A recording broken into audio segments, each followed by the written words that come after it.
Roedd Gwynfor Evans yn un o wleidyddion a gwladgarwyr pwysicaf Cymru yn yr 20fed ganrif.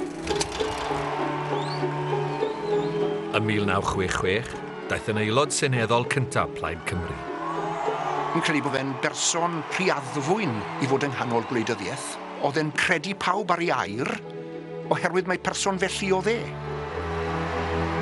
Aeth yn ôl i'r Senedd ym 1974 yng nghwmni Dafydd Wigley a Dafydd Thomas.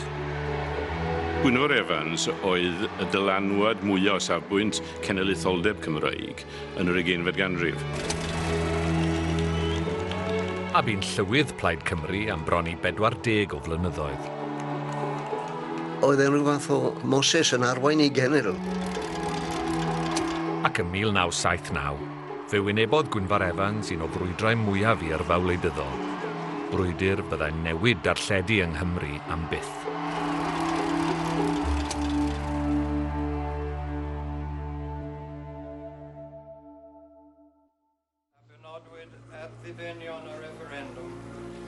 O dan adran 40 o ddeddf Cymru 1978 yn eich hysbysu drwy hyn o'r canlyniadau canlynol ar gyfer Cymru gyfan. Nifer y pleidleisiau dilys ag adwydd... Ar ddydd Gwyl Ddewi 1979, fe gynhaliwyd referendwm ar fesur datganoli y Blaid Lafur. Fe wnaeth Gwynfor Evans gefnogi'r mesur ac annog aelodau Plaid Cymru i wneud hefyd. Ond fe bleidleisiodd mwyafrif o bobl Cymru yn erbyn y mesur, ac roedd hyn yn siom enfawr i Gwynfor. 330. Roedd y fath ergyd yn siom anferth i bawb felly, a i'n had yn arbennig. Oherwydd oedd e'n teimlo, wel, os oedd Cymru'n gwrthod y pisyn bitw bach hyn o rym dros i bywydau ei hunain, oedd dim gobeith i'r genedl mewn ffordd. Ac yn sgil methiant trychinebus y referendum yn 79, roedd y Plaid Cymru a chenedlaetholwyr oddi allan i Blaid Cymru yn teimlo yn chwerw iawn. Oedd cyflwr y blaid yn eitha gwael wrth gwrs ar ôl colli'r referendwm ar ddydd Gwyl Dewi, ac wedyn wnaethon ni'n eitha gwael yn yr etholiadau ddaeth yn fuan wedyn yn y mis Mai wedyn.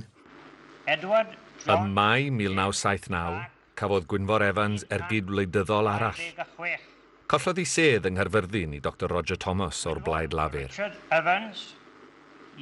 Ac ran Gwynfor Evans ei hun wrth gwrs, mi oedd yna gwestiwn mawr ynglŷn â'i hygrededd o hefyd. Wedi'r cwbl fo oedd wedi, mewn ffordd, gorfodi i'w blaid i fewn i sefyllfa lle nhw oedd yn cario babi llafur yn yr wythnosa'r misoedd cyn y referendwm 1979, mi oedd yna nifer o bobl ym Mhlaid Cymru oedd yn amheus iawn o gael eu cysylltu'n rhy agos a chynnig y Llywodraeth Lafur ar y pryd.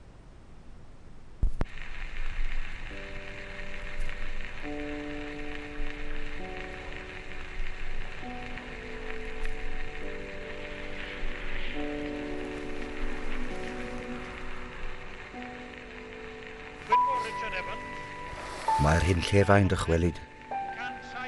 Nosweithiau digwsg. Nosweithiau meithion yn gwrando ar ddim ond sŵn y gwdi hw yn y dalarwen. Trist neu hapus? Beth wyt ti heno dy llian bach? Beth wyt ti'n neud? Mae ngwatfari? Neu gyd ymdeimlo? Great day for Caerphilly. Please use your vote. Give a massive no to the Welsh Assembly. Fe gafodd Gwynfor oherwydd gorweithio, a mi weles i hynny'n digwydd, a fi iechyd. Yn 77 gychwynodd e. Oedd e fel tase fe wedi ymladd. Oedd e'n gwneud cymaint. Mi oedd na bryder am ei iechyd o. Dwi'n bersonol yn teimlo yn o bod tebyg blinder oedd o a'r ffaith i fod o wedi digaloni gymaint.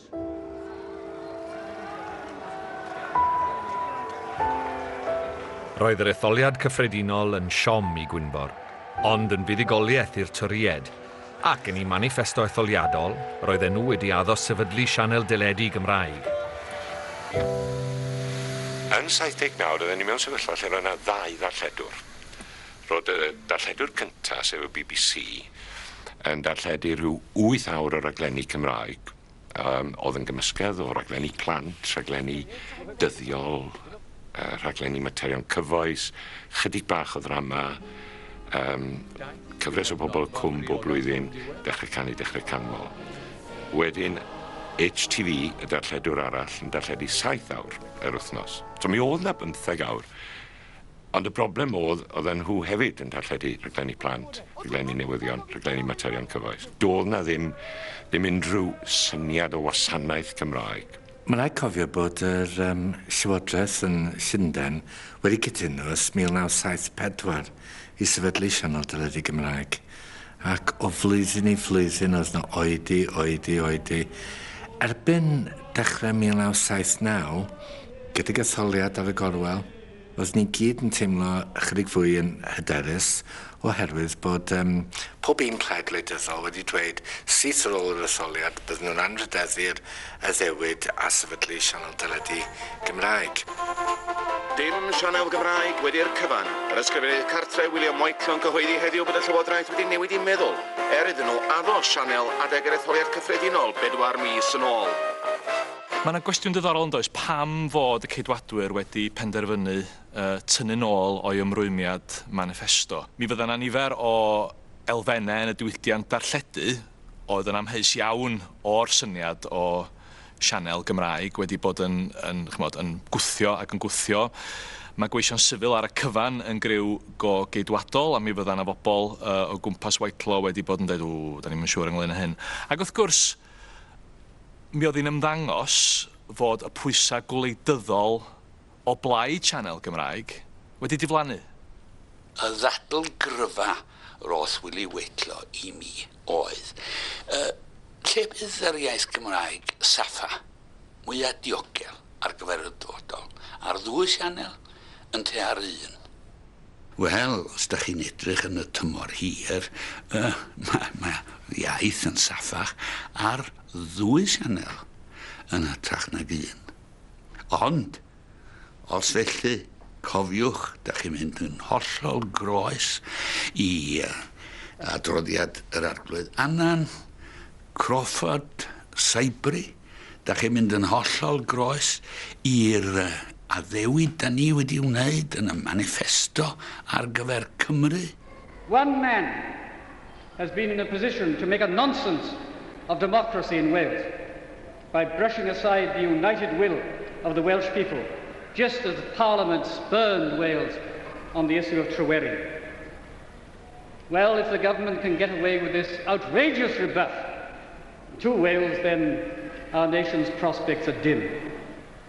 Mi roedd yn had yn gredwr cryf mewn cadw gair, ac pan bod rhywun mewn awdurdod a grym yn gwrthod cadw gair, yn torri gair, yna oedd hwnna yn ergyd iddo. O'n i gyd yn teimlo siom a dicder mawr bod Whiteley wedi wneud y cyhoeddiad hyn mor ddi-hyd, heb hyd yn oed ymgynghori gyda swyddfa fe hunan, yn y swyddfa Gymreig felly. Yna'r cof cyntaf sydd gen i yn wleidyddol am rhywun yn wneud tro pedol cwbl blaen wynebol o'ch blaen chi. Fy ymateb personol i oedd rhybuddio Whiteley yn y fan ar lle. A bydde yna firi mawr, trwbl mawr. Roedd hyn yn ergyd i nifer fawr o bobl yng Nghymru. Ond i Gwynfor, roedd yn gyfle i adfywio'r genedl. Mi gyhoeddodd mewn pwyllgor gwaith yn dilyn y cyhoeddiad bod dim sianel i fod, ymgyrch peidio talu trwyddedu teledu. O'r dŵn neges Prif Weinidog oedd mae cyfrifoldeb Cymru oedd sicrhau'r sianel, ac neu bio neb arall os na ddaw. O'n i ddim wedi talu yn rhwydded, wrth gwrs, fel llawer arall, ond wedyn ni beth oedd eisiau wneud oedd ymgyrch fawr trwy Gymru. A dim byd tebyg fel hyn wedi digwydd o'r blaen. A fe lwyddwyd, wrth gwrs, i gael mwy na 2,000 o bobl i ymuno'r ymgyrch honno. I awyrgylch carnifal yn yr hael ar ystrydoedd Aberystwyth dy Sadwrn y daeth modurgad o'r gogledd a'r de i ddangos cefnogaeth i'r galw am y bedwaredd sianel i'r raglenni. Roedd y ddadl athronyddol rhwng un sianel a mwy nag un sianel yn un diddorol iawn. Dadl oedd Jenny Davies yn y faner yn ei chefnogi, ond dadl Jack L, fel mae'n cael ei galw, y ddadl, unwaith ydych chi yn ynysu'r iaith, mi ydych chi yn cadw pobl allan, a mae rhywun yn colli y cyfle i genhadu, achos y geto fydda y sianel.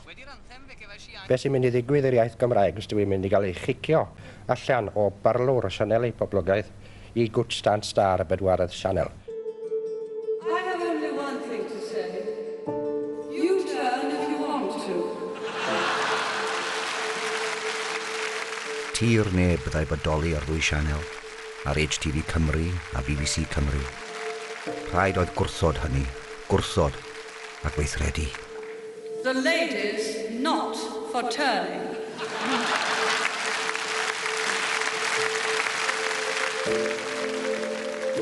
Roedd Gwynfor yn herio Prif Weinidog, dath yn enwog am fod yn bendant a digyfaddawd i barn. Gweithred fwyaf y mywyd. Dyna oedd hi fod. Gweithred fyddai'n tanio Cymru. Gweithred fyddai'n ein gwaredu o siom a diflastod referendwm 79.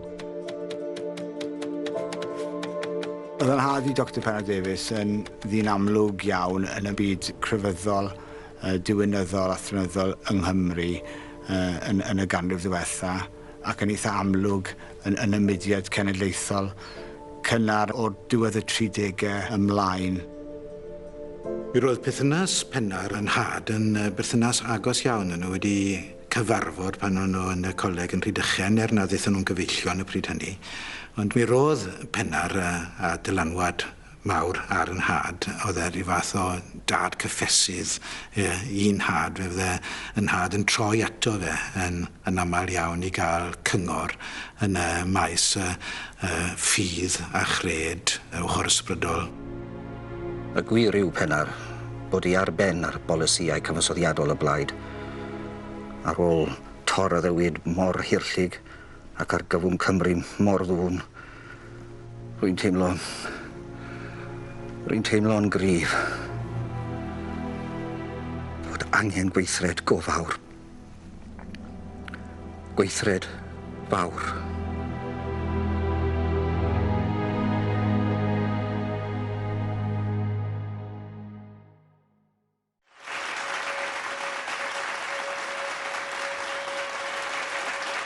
Erbyn diwedd 1979, roedd Gwynfor Evans wedi penderfynu bod angen gweithred fawr i orfodi'r llywodraeth i gadw at ei gair ac i sefydlu sianel Gymraeg. Fe fi'n trafod hyn yn ddwys gyda'i ffrind Dr Penner Davies.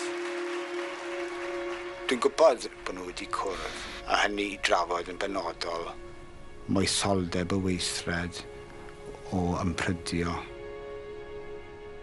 Yr hyn y ddywedodd yn had wrtho i mewn trafodaethau wedyn ni, mi roedd ympryd yn rhywbeth oedd yn foesol gywir i'w wneud oherwydd yn y sefyllfa arbennig hyn, mae y llywodraeth oedd wedi torri gair ac mae'r hyn oedd yn ofynol oedd iddyn nhw fynd nôl at i gair gwreiddiol. Dyna beth oedd yn gofyn, nid gofyn rhywbeth newydd, nhw gyflawni rhywbeth newydd, ond gofyn iddyn nhw gadw i gair.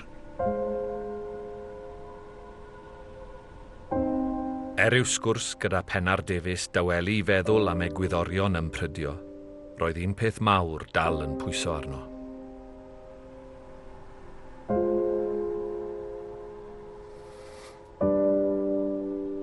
Ar fy ffordd adre'r dal ar wen, ar ben y garn goch, y lle fydd yn derbyn fy llwch, tyfa'r gyfrinach yn glwyf dolurus.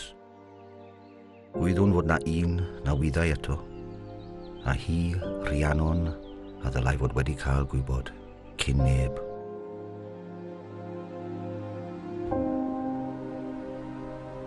Mi roedd mam yn berson gryf, mi oedd hi'n gefen i'n had hopeth oedd e'n gwneud, ac fe nath i aberthu cryn dipyn.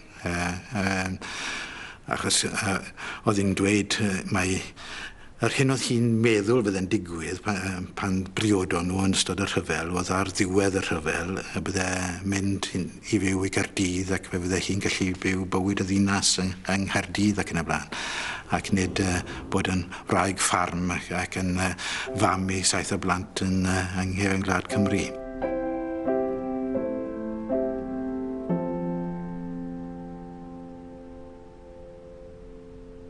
Dan gwmwl y rhyfel y dechreuon i garu, Rhiannon a Finnau, a phriodi a nanedd y rhyfel. Dau heddychwr am ddechrau teulu, ond a Finnau bant o hyd yn rhwle, hi, Rhiannon a fagodd y plant, a'i magu yn aml fel gwraig gweddw. Gweddw y blaid. Bob gwyl, hi oedd yr hwyl yn y dal arwen. Hi oedd yno yn cynnal y catref.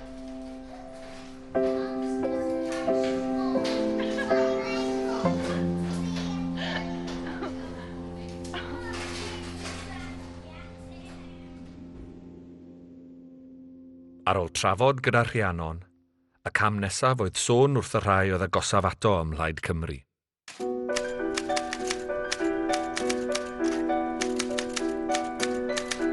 Anwyl Dafydd. Gallaf y nawr ddweud wrthych yn gwbl gyfrinachol am y bwriad am bod Rhiannon yn ddewr wedi cytuno. Heb eich atundeb hi, neu fyddai'n deg i mi gyflawni'r bwriad sydd gennyf mewn golwg. Y byddaf yn anelu at y llywodraeth, pwysicach o lawer fydd yr effaith ar y Cymru. Gobeithiaf y gall symboly'r cenedlaetholwyr i wneud mwy o waith penderfynol ac y bydd yn rhoi tipyn o hearn yng ngwaed y Cymru eraill ac yn cyfeirio ei meddwl. Am fod yr iechyd yn well nag y bu ers blynyddoedd, rhagwelaf y bydd yn bosibl parhau am 4 i 5 wythnos. Ac wrth gwrs ymateb Dafydd a fi'n syth oedd, trafod wedi bod na dim o gwbl chi'ch yn wneud hyn, mae rhaid i ni feddwl am rhywbeth a rhyw siarad fel na. A fwy oedd y siarad yn mynd mlaen, oedd yn amlwg wedi cynllunio'r peth yn fanwl, a mi ddechreuodd e amlinellu i ni y rhaglen felly oedd i ddigwydd yn ystod y flwyddyn. Digwydd i mi fod yn sôn am gynlluniau ar gyfer y misoedd oedd i ddod, a ddydodd Gwynfor o ia da iawn, ond fyddai ddim gyda chi. A ddoth hyn yn ergyd i mi. Ac o'n i'n meddwl i ddechrau, falle oedd yn cyfeirio at y ffaith fod na iechyd sylfaenol, oedd pobl wedi ama oedd ganddo fo, a fod hyn falle'n derfynol. Ond dath o ymlaen i egluro i fwriad i fod yn newynu. A ddudodd o yn gwbl glir, wrth gwrs, gall rhywun llywodraeth ymateb i blackmail, a dyna oedd ei eiriau fo. Ac dwi'n derbyn, felly medda fo, y byddai'n marw yn yr ymdrech, ond mae angen gwneud hyn mwyn gwneud safiad dros Gymru.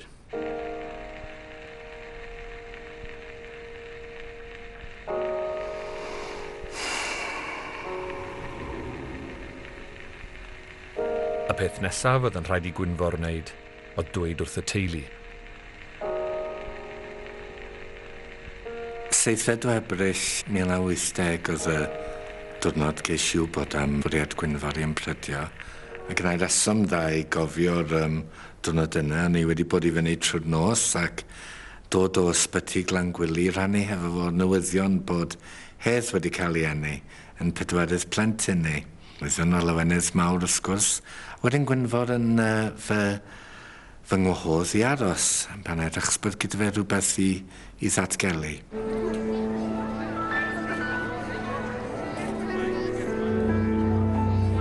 A dyna fo'n datgelu o dipyn i beth ffaith fod o'n bwriadu ymprydio ynghylch dyfodol y sianel.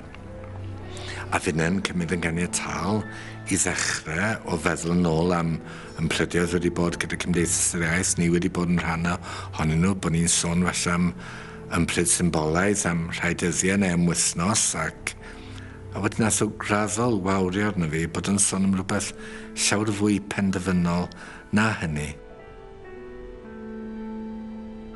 Eithon ni lan am y Garn Goch, dyna hoff le yn had wrth gwrs. Ac ar y ffordd i'r Garn Goch, mae fe'n dechrau sôn am ei fwriadau ac yn sôn am y ffaith bod y Llywodraeth wedi torri gair a bod angen gwneud safiad arbennig ac unigryw. Fi'n cofio mynd ar siwrne gyda fe a fi'n gweithio fe a oes rhaid iddo fe wneud y fath beth o hyn. A oedd e'n gweud, wel, hwn yw'r cyfraniad bod e'n dod i ddiwedd i fywyd gwleidyddol, felly, a bod hwn oedd y cyfraniad mawr allai fe wneud dros Gymru. A wrth gwrs, o'n i'n gweud, wel, byddwn ni fel teulu, tasa rhywbeth ofnadw yn digwydd i chi, bydden ni'n gweld eisiau fe yn fawr iawn iawn. ond bod ni'n parchu i safiadau felly.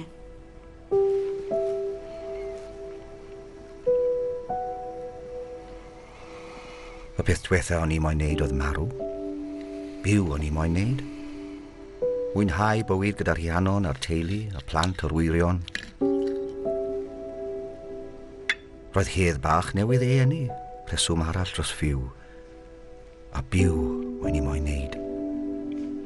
Gweld yr iaith yn fyw, ac yn byw, a Chymru'n byw. Ac roedd yr rhiannon yn gwybod hynny. Ched hi ddim y byddwn ni'n marw. Hynny gynhaliodd Rhiannon drwy'r holl frwydr. Hi oedd y canol llonydd yn y storm.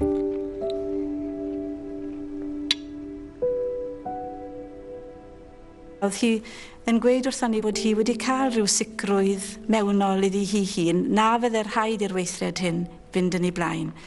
Oedd y tywelwch meddwl na wedyn yn trosglwyddo ei hunan i ni fi'n credu fel teulu.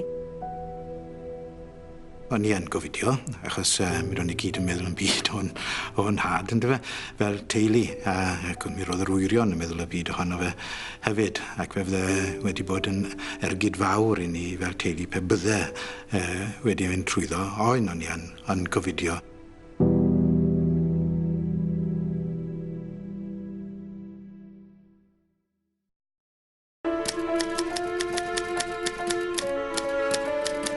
Anwyl Wyn Roberts. Fe deimlais ers blwyddyn bod yr argyfwng cyn-ddyfned fel bod rhaid i mi, fel llywydd y blaid, wneud rhywbeth go fawr. Amod cyntaf llwyddiant yw parodrwydd i fynd i'r pen os bydd yn rhaid.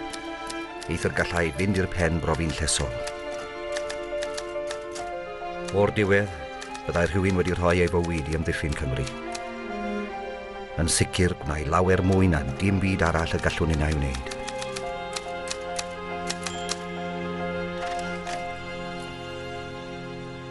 Rhagwelaf bydd yn bosibl parhau am 4 i 5 wythnos. I fwriad greiddiol oedd i cyhoeddi hyn yn ystod cynhadledd Plaid Cymru yn mis Medi, sef i fwriad i gychwyn ymprydio ar ddechrau mis Hydref. Nes i fynegu fy marn bod y byddfa'n fwy effeithiol i gyhoeddi y bwriad yn gynnar iawn mwyn caniatáu trwy'r haf yna i ni godi ymgyrch o bwysau y Llywodraeth ac hefyd mwyn i'r Llywodraeth cael cyfle hefyd i ystyried i sefyllfa, teimlo'r pwysau ac i newid barn. Nath o ddweud yn drawiadol iawn wrtho fi. Fy mwriad i yw byw, nid fy mwriad yw marw. Ar ôl misoedd o gynllunio cyfrinachol, fe wnaeth Gwynfor gyhoeddi ei fwriad i ymprydio ym Mwyllgor Gwaith Plaid Cymru ym mis Mai 1980. Doedd y fath beth sy'n wedi digwydd o'r blaen yng Nghymru beth bynnag. Roedd yna fygythiadau tebyg wedi i roi gan Gandhi yn yr India ac yn y blaen. A mi roeddwn i'n gwybod am yr hynny, de. Ac felly, roedd yna gryn dipyn o amheuaeth ynglyn â diffiantrwydd y bygythiad yma i gychwyn ar ran Gwynfor. Ond fel yr haf yn datblygu, roedd pobl yn i gymryd o ddifri. Ac mi roedd o'n dylanwadu ar Whitehall. Does dim dwywaith am hynny. Oedd y Llywodraeth wedi torri gair, oedd e'n mynd i gadw at i air. Oedd e'n mynd i roi air bod hyn yn mynd i ddigwydd a cadw ato fe. Ac fi'n credu ddweud fabwysiadu slogan wedyn ni bod Cymro'n cadw i air, ynddo fe. A'r Llywodraeth wedi roi gair, dwi wedi roi gair. Ond y gwahaniaeth yw hyn. Y mod i yn gobeithio byddai'n cael dangos bod Cymro yn cadw i air. Wrth gwrs, mae yna eironi mawr yn y sefyllfa. Oedd Gwynfor yn heddychwr, hyd yn oed yn fwy nag oedd o'n genedlaetholwr. Oedd hyn wedi bod yn sylfaenol i'w fywyd o. Ac eto petai safo wedi mynd ymlaen efo'r safiad yma ac wedi marw, fe alla'r weithred ola honno bod wedi arwain at drais, hyd yn oed at golli bywyd a gwaed yng Nghymru. It does seem rather ridiculous to die for a television channel, but of course I have no intention of dying, and certainly not for a television channel. What I'm prepared to die for, if it did come to that, is for the civilisation of Wales, the Welsh heritage. Dwi ddim yn meddwl mai darlledu Cymraeg oedd flaenaf y meddwl Gwynfor Evans pan ddaru o benderfynu gwneud yr hyn ddaru o fygwth i wneud ynde, sef llwgu hyn i farwolaeth. O peth blaena ni feddwl o, a dwi'n meddwl bod o wedi bod yn eitha allblyg ynglŷn â hynny, oedd ffindio rhyw ffordd yn ôl i'r mudiad cenedlaethol Cymraeg a Chymreig. Ffindio rhyw achos y galla fo greu rhyw fath o cos celebr o'i amgylch o a codi y mudiad cenedlaethol allan o'r pydew o anobaith oedd wedi'w boddi hi. Mae hwn yn fater mor bwysig, mae'n oll bwysig. Does ddim byd mor bwysig, dwi ddim yn credu i ddyfodol y dreftadaeth Gymreig a Chymraeg. Ac yr unig ffordd o'n i'n gallu meddwl amdano i gadw'r peth ar agor oedd trwy weithredu yn y ffordd hon. Ac dwi'n rhoi 5 mis o rybydd i'r Llywodraeth, o achos bydd hynny'n rhoi digon o amser iddi ail feddwl. Wrth i'r cyffro am fwriad Gwynfor ledu, fe gafodd dipyn o sylw yn y wasg yng Nghymru a Lloegr. Gas y wlad i syfrdanu, nid yn unig y wlad, ond y byd am hwnni, achos mi ddath cyfryngau a newyddiadurwyr o bob rhan o Ewrop a'r byd. My brother-in-law has the farm here in Llangadog. I'm just an old age pensioner since May last year. One of the things I find hard is to think of leaving my family. Might be a different matter at the time, I don't know. But I think, since we are so close as a family, it won't be difficult for the children and Rhiannon to stand up and stand together.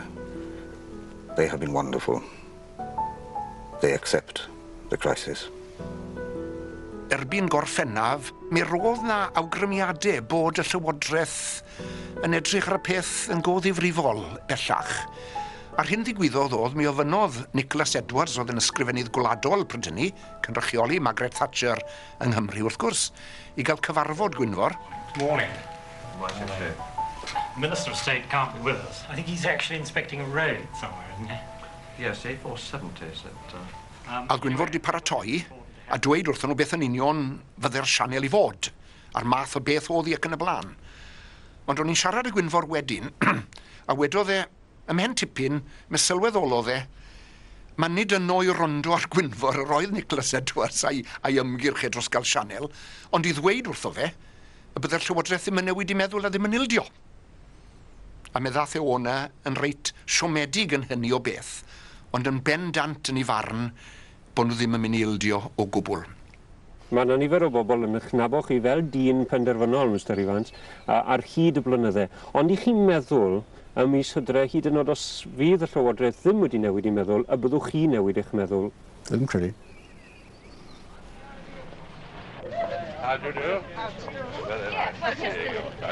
Ond yn ôl Wyn Roberts, plygu i White Law oedd Nicholas Edwards.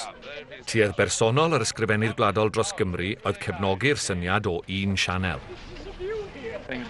Nicholas Edwards, a to fo res i gychwyn yn 77, pan sylweddolais i y galle ni fforddio cael S4C oedd o'n edmygu'r syniad ar unwaith, a trwy gydol yr amser roedd o'n gadarn iawn ac ymbrwydro yn erbyn unrhyw newid. Ac fe gafodd amser digon caled.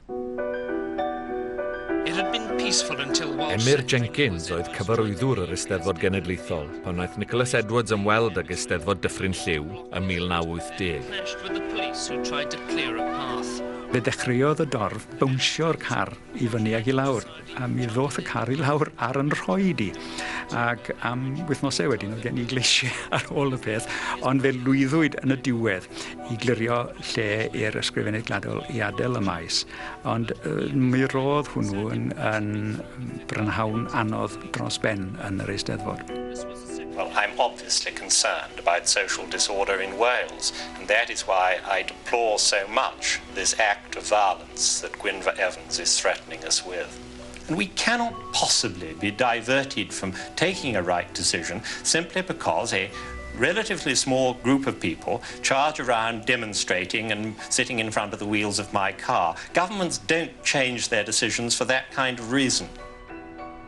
Nid dim ond ar y teledu y gwelwyd gwrthwynebiad i fwriad Gwynfor. Roedd ambell i erthygl papur newydd yn negyddol tuag ato hefyd. Mr. Gwynfor Evans can only die once if this government or any other government give in to a threat of suicide by a foolish old man. What will be the next cause he intends to die for? Wrth gwrs hefyd ar yr un pryd fe ddechreuodd yr elyniaeth ymlygu hunan. Ac mi roedd pobl yn dweud celwyddau am yn had ac yn dweud celwyddau am ei deulu. Ac ymhlith y celwyddau oedd yn dath i'n llewyd. Oedd pobl yn gweithio bod aelodau'r Blaid Lafur wedi dweud wrthyn nhw bod mab Gwynfor Evans oedd yn weinidog yn diarddel i dad achos bod weithred yn un anfoesol.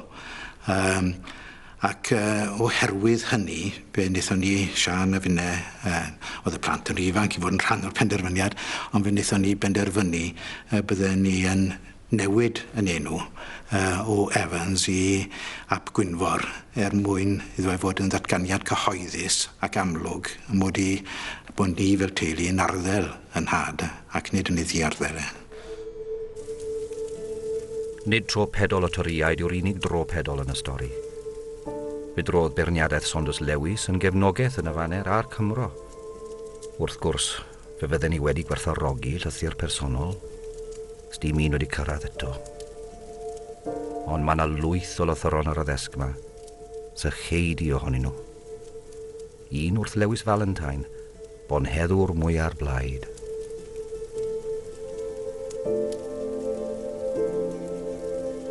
A llythyr arall rwy'n ni'n falch o dderbyn oedd un Michael Foot, bod ei neges yn ddigalon. Sgrifennodd etai ar ôl ei ymweliad o William Whitelaw. I cannot say that I think it is likely that he and the government will change their minds.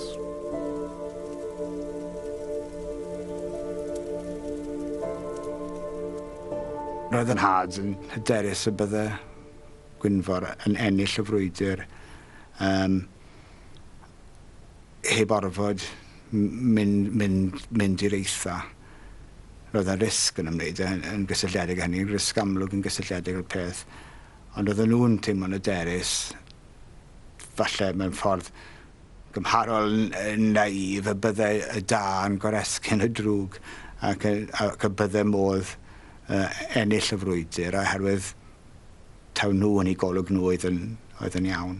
Os na fydd y Llywodraeth yn newid i farn, mi all hyn i fynd ymlaen am beth amser mae'n mynd i beryglu'ch iechyd chi ac gai weid i chi ddim yn ddyn ifanc ar hyn o bryd. A ydych chi wedi cymryd hynny i ystyriaeth? Rhaid y mori. Dwi wedi bod yn meddwl am hyn yn amser mawr.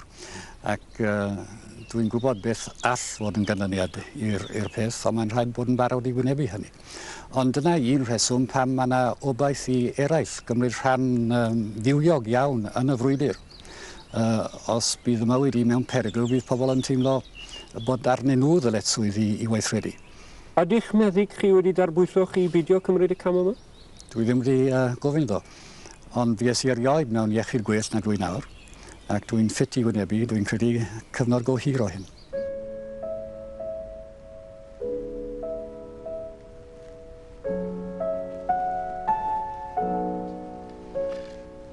Ar Fedi'r cyntaf, fe ddathlodd Gwynfor i benblwydd yn 68 oed, i benblwydd ola pe na byddai ymgyrch yn llwyddo.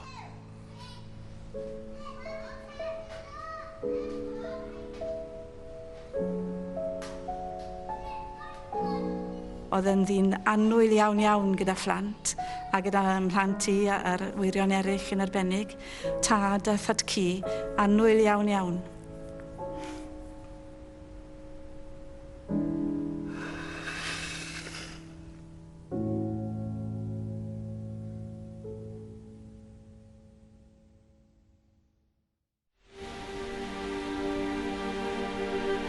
Y gwir amdani yw bod yr iaith yn cael ei defnyddio fel esgus dros drais a gweithredoedd yn ymylu ar drais. Cam ddefnydd o'r iaith yw hynny. Os bu yna amser erioed pan oedd angen pobl i fyw dros yr iaith, dyma fo. Amser i fyw yw hwn, nid amser i farw. There's no doubting the strength of feeling that Gwynfor Evans has generated among those who support him.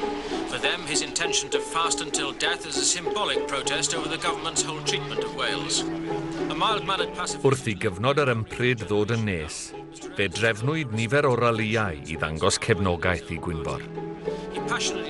Gwaith Dafydd Williams a fi hefyd oedd trefnu i Gwynfor gan gychwyn ar Medi'r Chweched, Sadwrn Medi'r Chweched, rali fawr yng Nghaerdydd, a wedyn i 2 ar 20 o gyfarfodydd ar hyd a lled Cymru, lle oedd Gwynfor yn mynd iddyn nhw, yn mynd i wanerch nhw ac yn y blaen, a hefyd 3 chyfarfod hefyd yn yr Alban. A mi gychwynnwyd y rali yng Nghaerdydd, yng Ngerddi Soffeia, gyda dros 2,000 o bobl yno. Does a ddim dwywaith fod y raliau yn ffactor eithriadol o bwysig yn yr holl ymgyrch. Roedd rwy'n yn gweld rhyw gaseg eira yn symud ymlaen ac yn cael mwy a fwy o sylwedd, mwy o gefnogaeth, mwy o fomentum.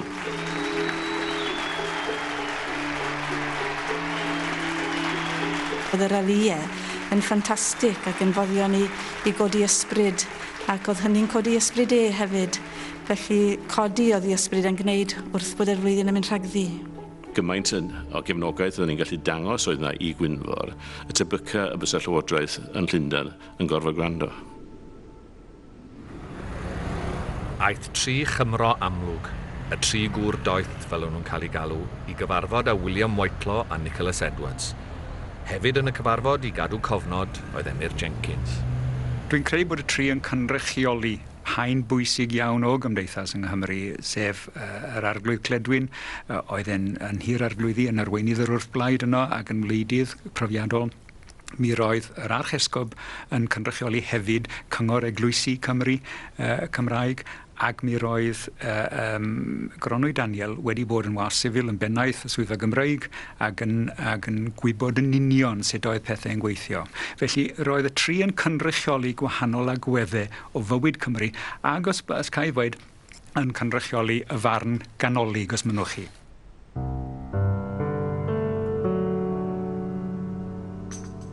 Ac yn y cyfarfod, y person fi oedd yn siarad fwyaf mae'n bosibl o ochr arall y ffordd oedd yr ysgrifennydd gwladol Nicholas Edwards bryd hynny, arglwydd Cric Howell yn nawr. Ac mi sy'n hwyrus i bryd hynny nad oedd yn dim llawer o gydymdeimlad bryd hynny, gan ddweud mai bwriad y cyfarfod oedd cael Gwynfor, fel oedd pawb yn ei alw fe, Gwynfor i ffwrdd o'r bachyn, off the hook. Ac rhyw ffordd neu gilydd o'n i'n teimlo bryd hynny, a dwi'n dal i deimlo, mai nid Gwynfor oedd ar y bachyn. Y llywodraeth oedd ar y bachyn. A mae'r llywodraeth mewn gwirionedd oedd ar y troed ôl oherwydd i bod nhw wedi newid i barn ac ddim wedi cadw at ei gair yn ei manifesto.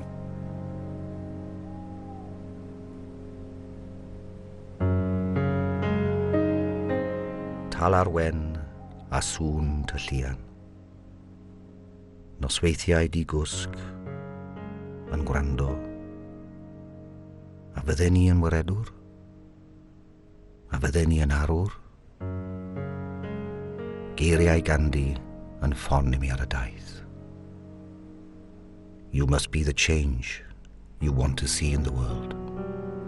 Oedd ganddi ar lefel y saint gydag e.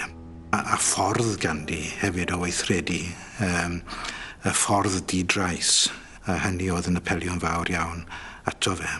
It is the result of the importation of a very alien philosophy. It's an idea that he's got from India. And really, I cannot see any government being able to respond to this kind of threat. Un elfen arall oedd yn pwyso ar y Llywodraeth oedd methiant posib y mesur darlledu yn hir arglwyddi. Roedd Wigley wedi cael rhybydd gan un o'i weinidogion ei hun, yr arglwydd Belstead, na fydde'r mesur yn llwyddo yn mynd trwy dy'r arglwyddi, achos mi roedd na wrthwynebiad cryf yno. Oddi wrth Gareth Williams, Cledwyn ac yn y blaen. Mae'r ymateb yn y wasg wedi bod yn rhyfeddol. Mae nhw wedi rhoi tudalennau cyfain i'r pwnc, a does ddim pwnc wedi cael y fath sylw pwnc Cymraeg o'r blaen. Ac mae hyn siŵr o fod yn gwneud argraff ddofn ar y Llywodraeth, ac dwi'n credu falle bod e'n bosibl byddai'n cael bwytam pwding nadolig, byddai'n ni'n gweud. Dwi'n gwybod bod na gysylltu wedi bod rhwng yr arglwydd Cledwyn a'r arglwydd Wigley, ac fe ffoniodd Cledwyn fi i ddweud bod o fewn 4 awr ar hugen y bydde yna gyhoeddiad bod nhw wedi newid i barn.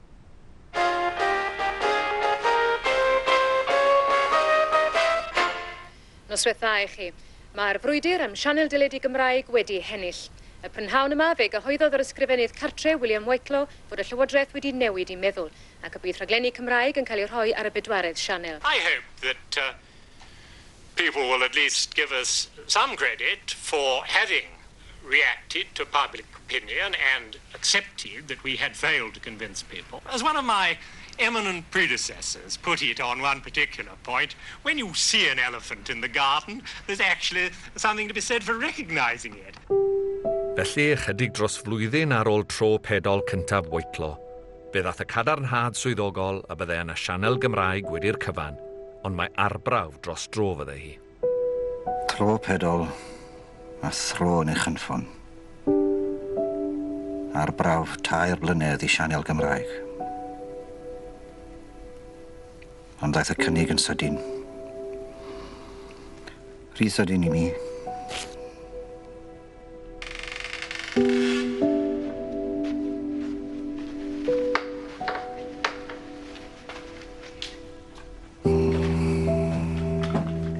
Wedodd fod e'n siomedig. Yn siomedig bod nhw wedi penderfynu mor gloi. Ac wedi ildio mor gloi. Ac oedd Gwynfor wedi gweld mewn y bythefnos gyntaf holl ferw yma oedd yn digwydd.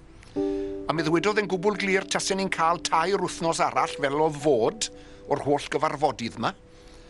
Y bydde Cymru wedi ei thanio unwaith eto. Byddwn ni wedi gallu cyrraedd miloedd o bobl eraill yn y raliau, byddwn ni wedi gallu rhoi profiad i gannoedd o bobl eraill weithredu'n uniongyrchol yn yr ymgyrch.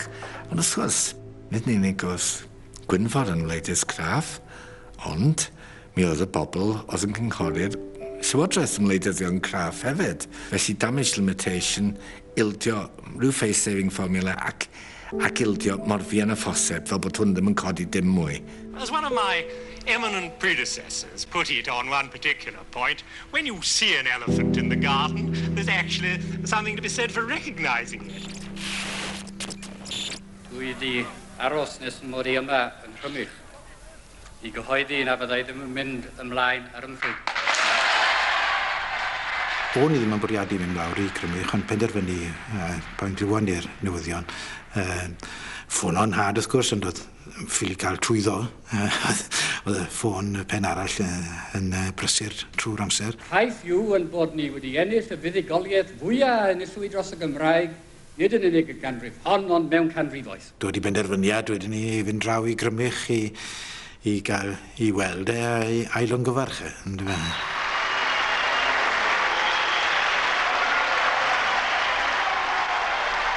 It is a tremendous victory for us. It's the biggest victory we've ever seen in Wales. We've never seen anything like this. And the government has been humiliated. The government has been defeated. It's been an outright defeat for the government. And that by a comparatively small people. Oedd e'n rhyddhad anferth. Fi ddim yn cofio union le oedd i mwy na thebyg gatre gyda'r plant, ond fi'n cofio gweld yn had ar y teledu a'i glywed ar y radio yn gwneud y cyhoeddiad bod e ddim yn mynd i fynd ymlaen gyda'r ympryd a'n diolch i'r Llywodraeth am fod yn anrhydeddus yn y setliad o'n nhw'n rhoi'r sianel hefyd a'r ffydd bod gallu pobl Cymru i gynnal sianel bod y ffydd na ganddo fe Felly oedd yn rhyddhad mawr a dathliad mawr ganddo ni fel teulu hefyd.